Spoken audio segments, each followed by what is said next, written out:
Well, it's been another mixed and exciting collection of books in the Richard and Judy Book Club, exclusive to WHSmith, but this time we have a truly unique edition. Friends who I hadn't seen for years turned up, old neighbours, ex-colleagues. When only the last few mourners remained, I picked my way over the buffet and salvaged a flaccid slice of garlic bread and a few anemic fries. The only thing I'd eaten all day was 80 milligrams of propranolol, and by then even that was wearing off. It was nearly 7 p.m. and I was ravenous, so a group of us headed to the nearest pizza joint. I stepped outside for a smoke of someone else's cigarette, and that first drag whipped up a storm in my brain, as if it had somehow brought together the synapses linking the events of the days and caused them to combust. The breakdown that had been dancing all around the periphery of my vision swung into plain view, and I collapsed, right there in Becky's arms in the street, drunk and totally heartbroken. Lucie Brownlee is here to tell us all about her book and the sudden death of her husband at the age of 37. So sit back and brace yourself for what at times is a bit of a tearjerker and at other times is very funny indeed. The Richard and Judy Book Club podcast Autumn Reads. Well, welcome once again to the Richard and Judy Book Club in conjunction with WHSmith, and this week we're looking at an extraordinary factual book called Life After You by Lucie Brownlee. Now, if you're married, relatively young, and you've ever idly wondered how you'd cope with the sudden death of your partner, then this book, which, as I emphasise, is a true story, might just give you some idea of what's involved. Lucie Brownlee's husband dropped dead one evening as they were making love with the intention of getting her pregnant. Mark was just 37, and the only way that Lucie could begin to make sense of her loss was to write about it. And Life After You is the mesmerising, moving, and I have to say, and this might surprise you, often very funny result. And Lucie's here now. Congratulations on a unique piece of writing. Thank you. I don't think I've read anything quite like it before. It started out life as a blog, didn't it? It did, yes. Was this just an instinctive, automatic response to trying to cope with what had happened? It was really a cry for help, I think, the blog, because I've always written through, trials in my life, but... Well, just for yourself, just for your own benefit. Yeah. Yes, but I just felt that I needed to put it down. I needed to put it down and get a response from the ether, because I just felt, I felt so isolated and alone in being a young widow. I obviously don't want to go into huge detail here, but you do in the book. What were the circumstances of your husband's death? I mean, it came absolutely without warning, didn't it? I mean, just like a lightning bolt. It did. He fell ill in 2008, shortly after we were married, with a very rare heart issue, an aortic dissection. But he was kind of miraculously patched up, and the registrar at the time said he could expect to have, normal lifespan. He was well. He was well, absolutely was. And obviously we had our little girl, B, and... just one night we decided, we were, as anybody that's involved in conception knows, there's a moment when you have to kind of go for it, and that was the night. And he'd lit the fire downstairs, and we'd got our glasses of wine ready, to watch Take Me Out, and a bit later on. And, a friend of mine used to call it baby bashing. Yeah, that's exactly. It was one of those. Yeah. And just kind of dropped dead on the pillow next to me.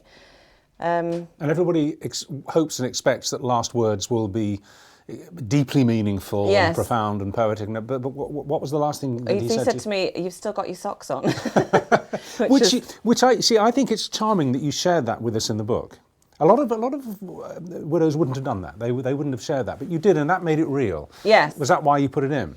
I just felt if I'm going to tell this story, I need to tell it exactly what happened. Well, that must be a decision that because you tell it literally sort of warts and all, and with a lot of fairly black humour as well, which I assume is what got you through. But you must have. What was just?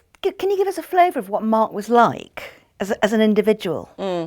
I mean, the first word that always comes to mind when I think of him is courageous. He was an incredibly courageous guy to go through everything that he went through. He was a very funny guy, and he was really one in a million, and that includes the way that he died and the condition that he had. It was very, very rare what he had. So all of those things really, and obviously so much more. And I mean, I was talking about, you write about it, warts and all. When you write about his funeral, I talk about sort of black humour, and the guy who drove the hearse, was it? With a hat 3 sizes too big. Yeah. And the he had music that the was playing. music. The music, that was true. It was That's Steve absolutely Spring, true. When the Going Gets Tough It was. by Billy Ocean. No, I have to, because I read this in the book. Unbelievable. There wasn't room to ask you about this in the back of the book because we have these Q&As with the authors in the back. But do you think he was playing that because he thought it was appropriate, or did he just like that particular track by Billy Ocean? I think no, it was actually Smooth FM. It was, and I think that he would just been sitting listening to it and kind of hadn't occurred to him to turn it off. Yeah. So we all kind of file No into imagination. this. No, Yeah, exactly. yeah, We yeah. all file in and we kind of, music off. Well, that was your dad who said that, Yeah, wasn't it? it Your was, dad yelled yeah. at him, music off, Yeah, now! yeah. What I, again, find quite warming about the book is, we all worry when we meet people who've been particularly recently bereaved that we'll say the wrong thing, or we won't say anything at all, or what we do say is inappropriate, whatever. And you kind of lay all that bare, and you say, look, here's how to deal with it. And I don't mean that you lay it out in a book, in a list of 10 points, but you just point out the people who got it right and the people who got it wrong. Did you feel angry with the people who got it wrong, who said the wrong thing, who put their foot in it, who were insincere or inappropriate? I think in the early days, yes, I think I did get very frustrated with people who, particularly, time heals, and he's in a better place, and it's kind of, no, he's not in a better place. Where could be a better place for him than here with me and his child? So those kind of platitudes are infuriating, but with a bit of perspective, and also being able to write about it and share that actually with people on the blog who then, message back and say, Christ, somebody said that to me as well. Been there, done that. Yes, yeah. And you refer to Mark, whenever you call him he, with a capital H. Yes. Almost like a deity. Yes. What was the source of that? Well, it was from the blog initially. The blog was anonymous. I wrote it anonymously initially. Right. And I called him M in it, with a capital M, obviously. And it just kind of developed from there, and I just thought, actually, it's, gives him a reverence that I think he... That he deserves? That he deserves, yes. Absolutely. What do you think he would have thought of it? Of the book or of the deity? He'd have loved the deity. He would have loved the deity. He'd love the deity, absolutely. No, the whole thing. I think he would be extraordinarily proud, and I think that, it's essentially it's a memory for B. It's a sort of catalogue of what happened For your daughter? For my daughter, yeah. And he was always very supportive of my writing in the past, and I'd just completed another novel when he died that's still in the bottom drawer, and he was very supportive of that. So I think he'd be delighted. And so, we're talking, this happened in February 2012. Yes. Yeah, so we're now talking, we're over 3 years on. How is B? Is she? Oh, she's absolutely fantastic. Yeah, she's 7 now, and obviously she doesn't have many memories of the time. She talked the other day about, she started to ask more questions actually now. She talked the other day about the paramedic moved me, didn't he? I was standing next to Daddy and he moved me. And she did say a couple of days ago, I'm the only child in class 2 who hasn't got a daddy, so she's kind of starting to recognise that difference. Right. But it's a very open, conversation that we have, and I'll ask you this again at the end of the book, and I'd like to hear what you say in sort of speech now. How much catharsis is in these pages? I can see that the blog was cathartic, but then converting a blog into a book is a completely different and very professional thing to do. You've got to rewrite and polish, and edit and all the rest of it. Did it remain cathartic, or did it become a writing project? No, it absolutely remained cathartic. It took me 3 months to write it, which, as you know, as writers yourselves, that's pretty fast. quick. That's fast, yeah. Because it just wrote itself. Every day was a day time spent with Mark, and it was, I think if I don't like to think where I'd be if I had really? Without writing, without words, and being able to, articulate it on the page. Did friends ever get jealous of you, in the sense that you weren't confiding in them, you were confiding in the blog and in the book? Actually, I think friends were relieved that I was confiding in the blog, because it gave them permission not to have to ask about how you're doing, or because, as you said, Judy, it's kind of... it is a difficult thing to talk about. You never know quite what the right thing to say is, and so it kind of gave people permission almost not to have to ask that, and just, I've checked in your blog. And well, what do you say to people who say, I think you're ever so brave? Yeah, I get that a lot. Yeah, I guess that. Yeah. What do you say to them, and why do you think they say it? I think that they think that I'm very strong to have, coping with it in this way, and actually I don't feel brave at all. It's just, instinctive. I've always written, and it's just I have Just to what write. you do. Yeah. You strike me as someone who, you say you're not brave and you're not strong and you don't feel that particularly, but you do strike me as someone with a great deal of common sense and almost that, well, seriously, and that the way you deal with it is almost a kind of, this has happened, I've got to cope, for the sake of your daughter, for the sake of yourself. You write a little addendum at the back, I think that was in 2013, just after over a year after Mark died, and you sort of sounded a kind of note of hope. I mean, you said that was the way you dealt with it. You kind of feel you'd been told by various people that the first year was the worst, that things got better. Have you found that things get better? I'm at 3.5 years now, and I'm starting to find happiness in a life without him. Right. But I'll never accept it. I think that word "accept" is a very difficult one in bereavement terms, because people say you have to accept it, but I feel I can't accept it because it's unacceptable what happened to Mark. But you say you're starting to find happiness in life, and do you feel that? This sounds really naive, and I'm sorry if it does. I don't mean it to be, but are you really, really glad that you have a daughter with him? I mean, does that make a huge amount of difference? It does, actually. It's a kind of double-edged sword. And when he first died, I almost kind of, every time I looked at her, I thought, it's him, she does expressions of it. So initially I thought, is this a curse or a blessing? And actually there's a blog post that I write about that, is this a curse or a blessing to have a child? But actually, it's just an absolute blessing. And, it breaks my heart that he's not going to see her, that he doesn't see every step that she makes. But it's fantastic to have her there as his legacy. Yeah. Well, you say he won't see her grow up. Do you have any sense of an afterlife that he might be looking down, or do you decry all that? Not at all. No. And actually, having witnessed him die, has made me even more convinced that there's nothing afterwards. But that's just my opinion. Yeah, of course it is, but you're yeah. entitled to express it. Although you do dedicate the book to Mark wherever he is. Yeah. So there is, It would. I suppose it's comforting to think that he's somewhere. Somewhere, maybe. But in my heart of hearts, I don't think. No. Well, what follows this then? I mean, you say you've got a book at the bottom of the drawer that he knew you were writing and was very supportive of. Are you going to dig that out and polish it up, or are you writing something completely different? Well, I've just finished another one actually, which is part of my PhD. So on the sculptor Mary Calloway, whom I talk about in there. Yes. So that's all finished now. So I'm just waiting to hear back. So factual again. Yes. Yeah. Very much. Yeah. Because you do, and there are many passages that do read like a novel. Have you ever thought of moving into that genre? To be honest with you, I find this sort of biographical fiction, biographical non-fiction, more interesting than fiction, actually. It's true. I think real lives. Do you know to whom you're speaking? Real lives. Sorry. Real lives are, for me, more interesting than fiction. and many people agree with you, and that's why we love having non-fiction books on our list. And this is absolutely one of the best we've ever had. Oh, thank you. No, I'm really so delighted. I mean, it shouldn't be a page turner, but it's a page turner. It just is. So there we are, Lucie Brownlee, Life After You. A wonderful piece of writing, straight from the heart, and whether you've been bereaved or not, we're all going to be bereaved at some point, unless we're the ones to go first, and this is the book for you. It really is. It's and it's just an extraordinary piece of writing. Congratulations. Thank you. And by the way, if you get it from WHSmith, you will find a lot of extra content in the back of the book.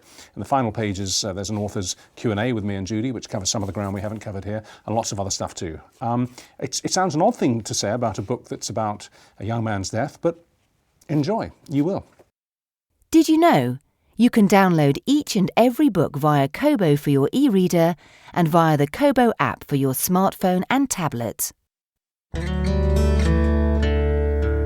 I really do think it is almost a physical need, like my fingers start to twitch if I haven't done any writing for a while, and the school holidays have been particularly torturous because I've not been able to properly get stuck into anything. So it comes from a very inner need more than anything else. I suppose like a sports person needs to go running, or, it's very much a physical need.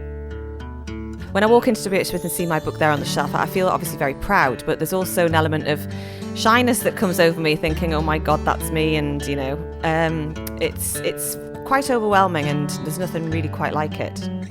I don't have a fixed writing routine as such, but I do try to get any moment I can on the computer, whether my daughter's at school or in the evenings when she's gone to bed. 1,000 words is a good day, and 200 words is, a bad day, but at least I've got some words down.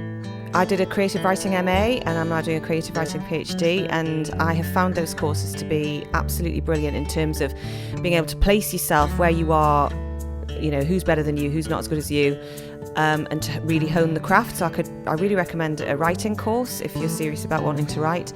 And then there is absolutely nothing else to do but write after that. And I think that's the difference between people that write and get published and people that write and don't, is that kind of procrastination in a sense.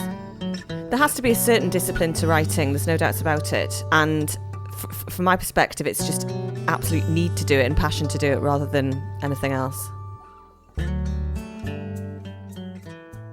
Not to take anything away from the quality of writing in this book, which is excellent, but you can tell as you're reading it that it started life as a blog, as an online diary. It has that slight sense of the confessional about it, and honesty, the way that people do tend to write their blogs. I thought it was absorbing and gripping from the word go.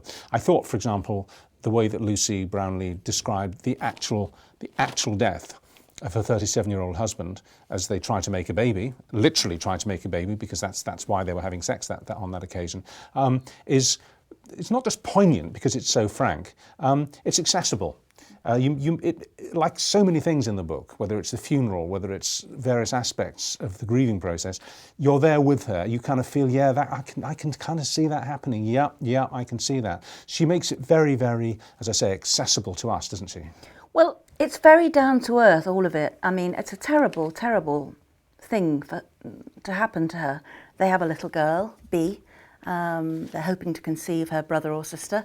And he dies very suddenly. B's in the same house. It's all happening. She has to deal with this. This is all absolutely true. This did happen to Lucie.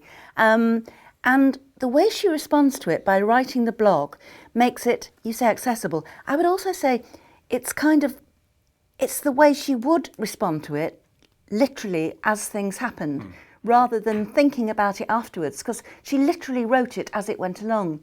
And she's got a very